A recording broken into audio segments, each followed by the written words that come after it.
Hey everybody, welcome back to the Lovestead. My name is Jessica and I write the blog Lady Lovestead. The topic of today's video is fish keeping, so if that's something that interests you, go ahead and grab a cup of coffee and let's dive right in.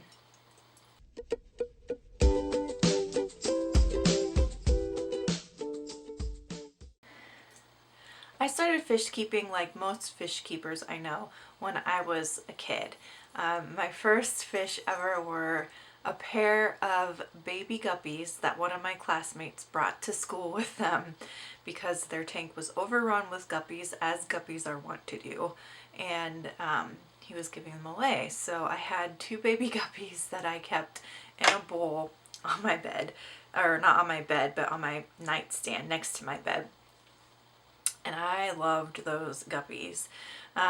Loved them. Unfortunately, I was not able to see them grow up because we had to move across the country and my parents didn't want to take a bunch of guppies with us across the country. So the baby guppies went to my neighbor, who I'm pretty sure flushed them. So, but that was like my first taste of fish keeping, and I just fell in love. I was, I think, 8 years old, 7 or 8 years old. After that, I kept goldfish. And then when I went to college, I kept bettas. And there was a period of time where I stopped fish keeping because it can be a pretty expensive hobby depending on how deep you are into it. And I was very poor when I first graduated college. I made like $12,000 a year. So like, you know, I wasn't going to be keeping fish on that income. So I got out of the hobby for close to 10 years. And then about 3 years ago, I started to be really obsessed with goldfish and axolotls. And that is what I primarily keep here at my house, are fancy goldfish. And then I have just one tank with 3 axolotls. So I wanted to introduce you to 3 goldfish that I think will focus on this channel as our feature fish, because I don't think I'm going to show you all of my goldfish. One, for privacy reasons, not that they're unhealthy or anything like that, just that, like, fish keeping is like the second thing after church when it comes to me finding my peace. It's like my sanctuary. It's like I sit in front of my fish tanks when I'm feeling overwhelmed and stressed, and it's like, yeah, it's like my sanctuary that I come home to. And those parts of our lives that are like so precious like that, I think it's okay to keep them private. And so I do want to keep most of my goldfish private, but I wanted to share with you 3 feature fish so that we could talk about fish keeping here. And I think I am going to show you my axolotls as well, but that'll be in a different video. So fish keeping is a big part of my life right now.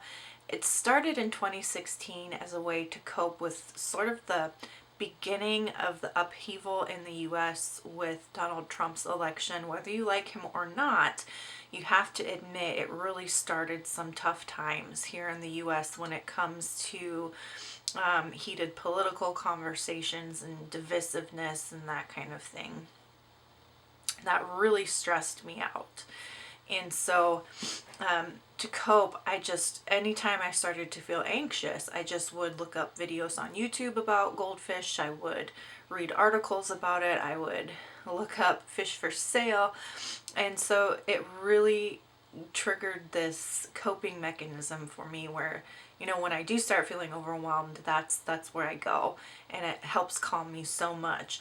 But fish keeping kind of expands beyond that, because before I even got fish, I was thinking a lot about like God's creatures in terms of my Christian lifestyle, and how it's really important to me to take care of the animals that we have here on this earth because they're so vulnerable and they're so mistreated.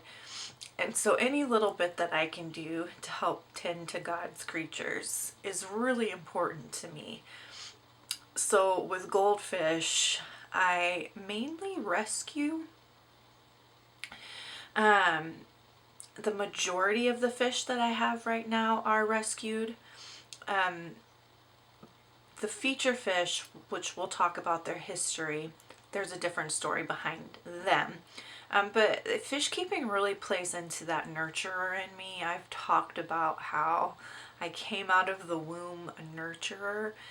And so having fish around to care for, to clean their tanks, to watch, to love, to protect, to nourish. Same thing with my other pets too, my dogs and my cats, my axolotls. It just really helps feed that part of myself that has to nurture. And axolotls, I think I'll talk about them in a different video in more depth, but they're a critically endangered species. So for me, being able to keep them and help carry on the species really taps into that sense of nurturing and being a good steward of the earth and being a good steward of God's creatures. So that is why I'm a fish keeper. It's just something I've always loved, something that gets to me at a deep place, psychologically and spiritually, and is a really important part of my life. Without further ado, let's go meet our 3 feature fish. This is our tank with our feature fish. So I have a 46-gallon Beaufront tank. I'm running a Hang On Back Aqua Clear 70 filter. I have a 60-gallon sponge filter in there.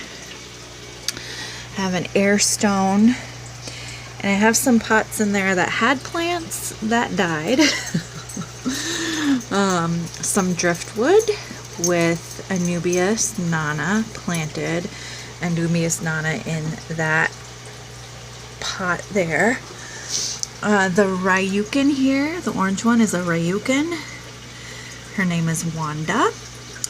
This fella who just snuck into the frame, he is a calico butterfly telescope. I'm pretty sure he's blind because he doesn't like react. But his name is Matteo. And then up there, that chonker, that is a short-tailed oranda. This coloring is called granite. This is sometimes called a Wanbo oranda or an ingot oranda. So that's our fish. They're all gathered over here because they know it's time for food, so let's give them a little food. The light that I have on the system is the light is a Phoenix Stingray.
right, so that's the tank and the fish, Blizzard, Wanda, and Matteo, and I'm excited to be doing a lot more filming with these particular fish. I might show you my other fish here and there as we talk about different things like goldfish varieties and whatnot, but most of my videos will be focused on these three, and I can't wait to share more. Thanks for watching.